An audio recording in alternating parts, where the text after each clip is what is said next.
लहर से दिल्ली और देश को बचाने का एक ही तरीका है, कम से कम समय में अधिक से अधिक लोगों को वैक्सीन की सुरक्षा दी जाए।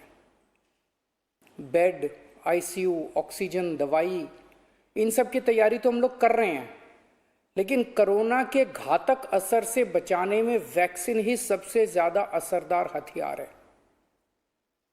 वैक्सीन की कमी केवल सरकार की चिंता नहीं है, आम आदमी भी वैक्सीन के इस संकट से बहुत डरा हुआ है।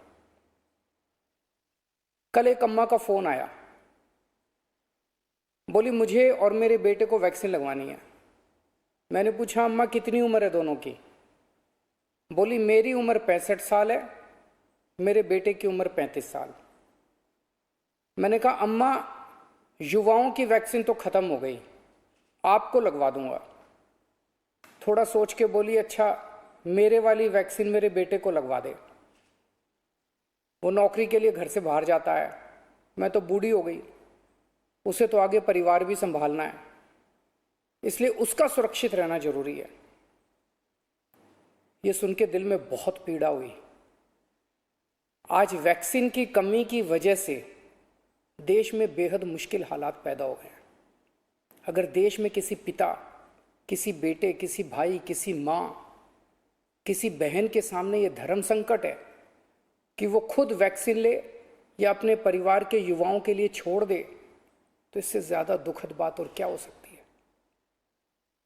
कोरोना से लोगों की जान बचाने के लिए हमें देश में वैक्सीन की उपलब्धता तुरंत बढ़ानी पड़ेगी। इसके लिए केंद्र सरकार को मेरे 4 सुझाव हैं।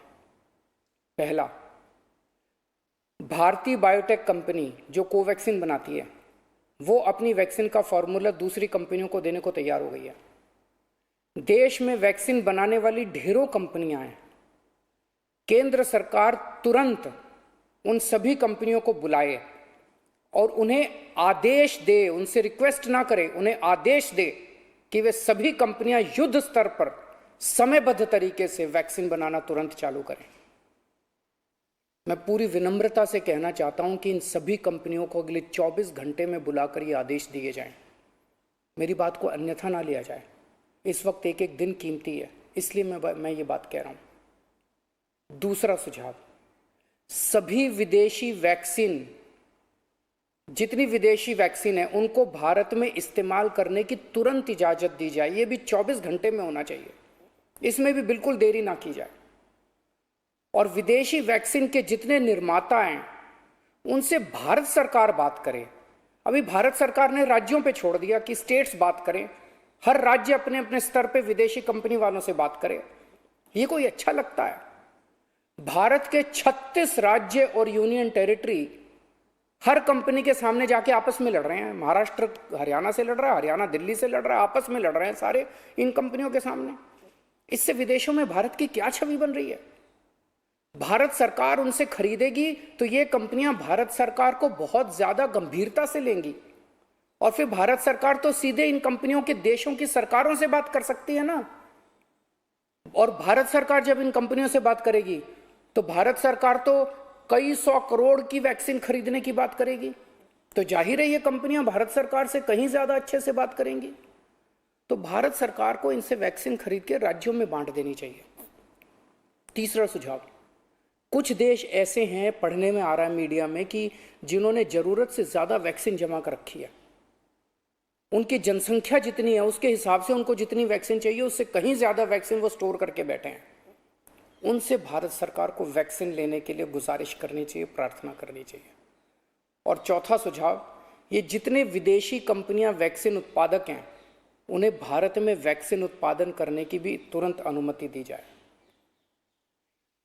अंत में मेरा केंद्र सरकार से यही अनुरोध है कि दिल्ली को तुरंत वैक्सीन उपलब्ध करवाई जाए ताकि हम फिर से वैक्सीन लगाना चालू करें, अपने वैक्सीनेशन सेंटर खोलें और दिल्ली का वैक्सीन का कोटा भी बढ़ाया जाए।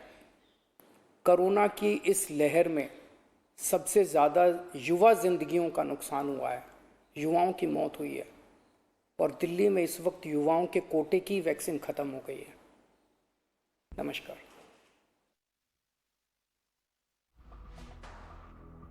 Okay, that was Delhi Chief Minister Arvind Kejriwal there saying that he has 4 suggestions to make to the centre as Delhi and several parts of the country face a severe vaccination crunch. 4 solutions include ramping up domestic production by making domestic manufacturers, ordering domestic manufacturers, as Kejriwal said, to produce these vaccines on a war footing, negotiating directly with international manufacturers of vaccines and they be allowed to be used in India, and also requesting some countries that have excess stockpiled vaccines to share their supplies with India. These are some of the suggestions that Arvind Kejriwal has given to the centre. We're going to slip into a short break now.